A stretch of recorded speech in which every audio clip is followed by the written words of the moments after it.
Hello everyone, welcome back to my channel. I hope you're all having a really good day today. We are returning with more play on Parcel Simulator.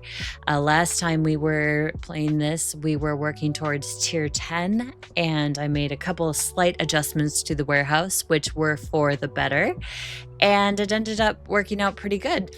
So all I'm doing today really is trying to get more money, because I know once I'm able to upgrade stuff another level, it's going to take quite a bit of funds. So I definitely want to build some money up and get towards a little bit more. I know 65,000 seems like a lot of money, but when I'm upgrading everything, I think I'm going to rip through it pretty fast. So I want to just get a few more funds. It is a Sunday meaning that we only have truck shipments today. That's the only bay that's allowed to go out, and everything else just kind of gets stockpiled until they're ready for their respective days. I hope you like these series on Parcel Simulator and all the other stuff on my channel. If you would, please like and subscribe on my YouTube. It does help me out a lot, and of course, I appreciate it as I work towards my goal of becoming a content creator on simulation games. Now, I know my conveyor system looks like a convoluted mess, but so far it's worked out fairly well for me. I do have some extra stuff. This is just all stuff that I was no longer using, and I'm sure I'll use it in the future, so I'm not real keen on selling it right away. There's not much left to do, really, to say, and just, we'll just start another day and we'll work towards some funds and hopefully get some more money for those upgrades that we desperately are going to need. You can see the upgrade is locked. And if I right click on it, it says requires warehouse tier 10. Warehouse tier 10 is over here and is $3,400 to purchase it, which, yes, we have plenty of money, but again, my concern having enough to do everything I want to do, because I'd rather have everything done in a fell swoop than doing it piece by piece, because chances are I'm going to forget. I don't have the best memory, and that is a fact. What I do in these conveyor systems too is I just stand here and I allow them to kind of come through. I see if they're stickered, and then I move them appropriately. So this one's denied. This is a denied ramp. This one's denied. And if they're approved, they go on this hip conveyor into the sorted section. And that's all I basically do, is just it's just to help move things along at a little bit quicker pace. So the ones that are stickered don't necessarily need to be checked by the sticker machine. I can just push them appropriately, and that gives more room for the parcels that aren't stickered the chance to go through and just kind of freeze up the lines a little bit. I found it to be a fairly decent system, and I didn't plan for me to stand here at all. It just kind of happened naturally. I'm glad it worked out, because like I said, being able to kind of pre-sort makes it easier for sure. All right, we've reached the end of day 28, Sunday.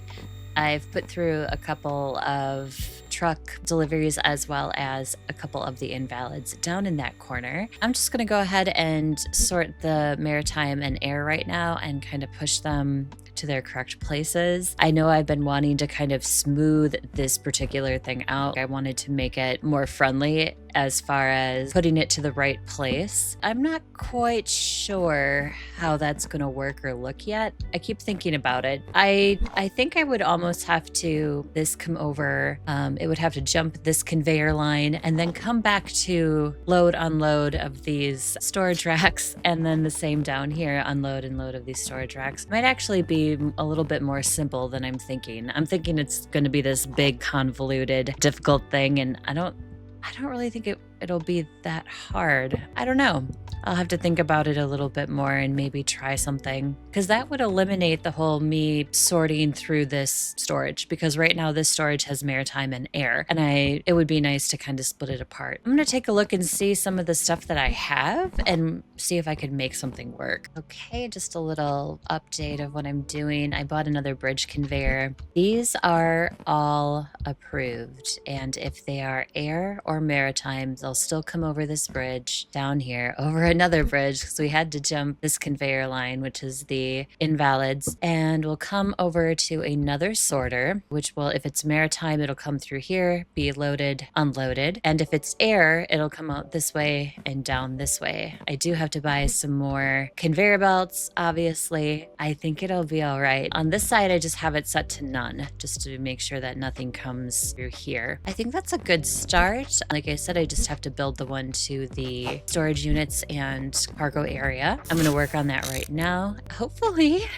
crosses fingers, this will work out okay. Once again, I have grossly miscalculated the number of conveyors I need to connect these two lines. I also need one more loader conveyor, as I did buy one, but it's over on this storage rack for air. So I'm going to need to get a second one and then finish out this line to complete the connection.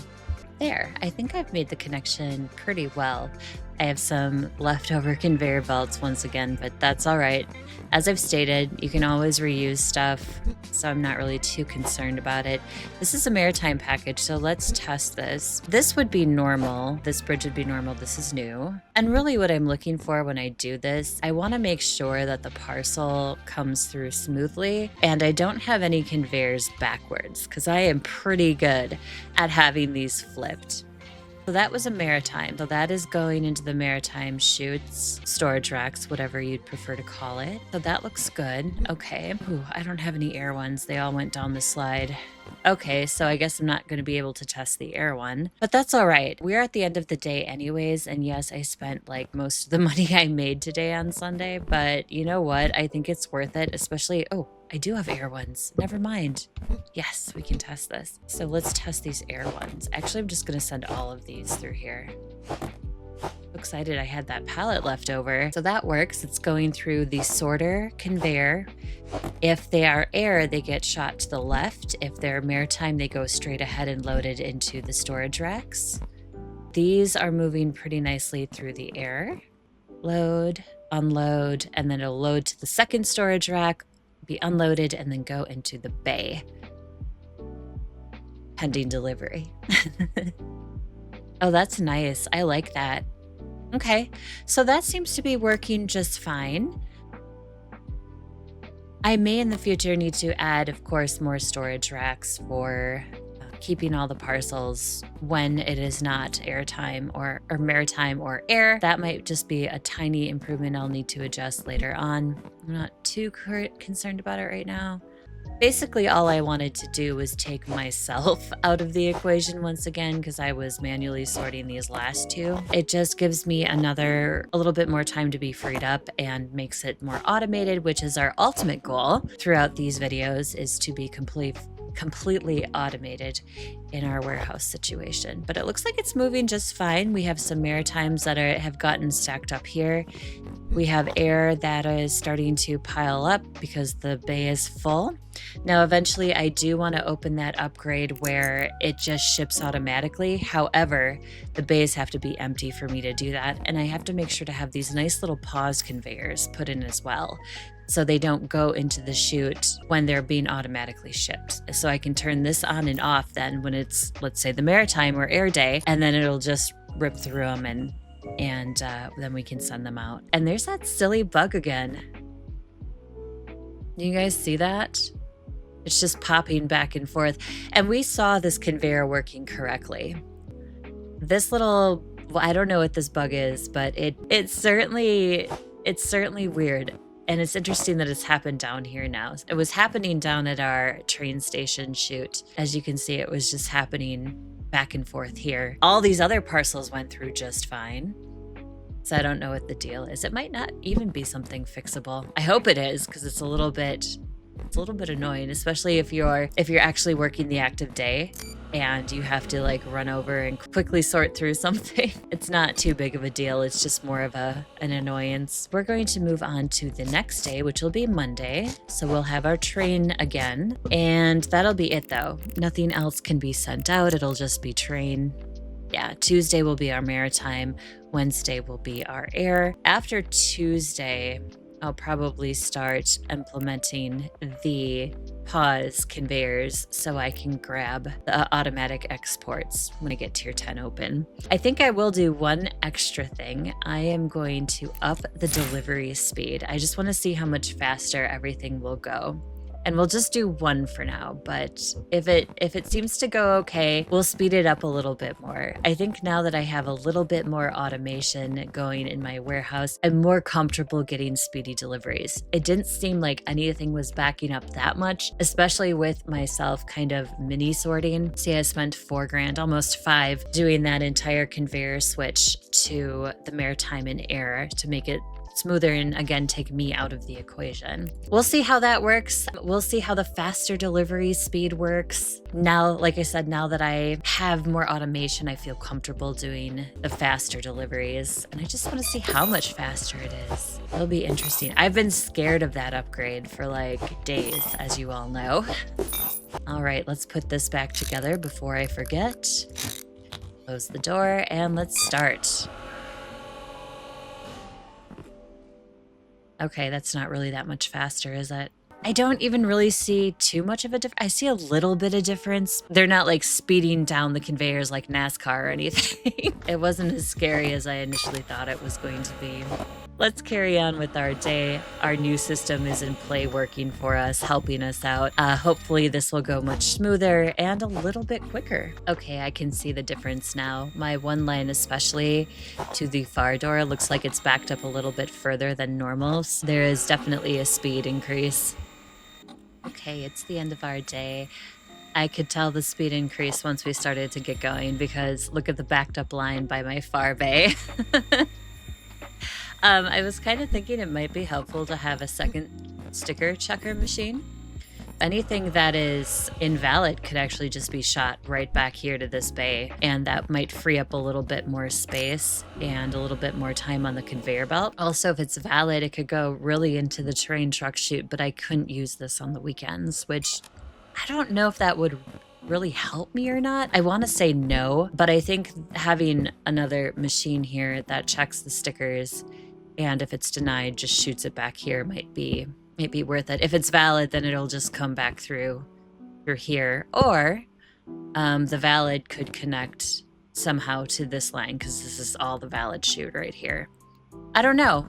Food for thought. Definitely would be something that might be a little bit more helpful. We're going to go ahead and send the train ones out as well. I forgot to do that. I was going to do that right away and completely forgot to do it. Oh my gosh, this invalid chute is way backed up. That could be why my normal lines got backed up, because my invalids were just going crazy. I'm gonna have to keep a better eye on that and make sure to be sending those forward.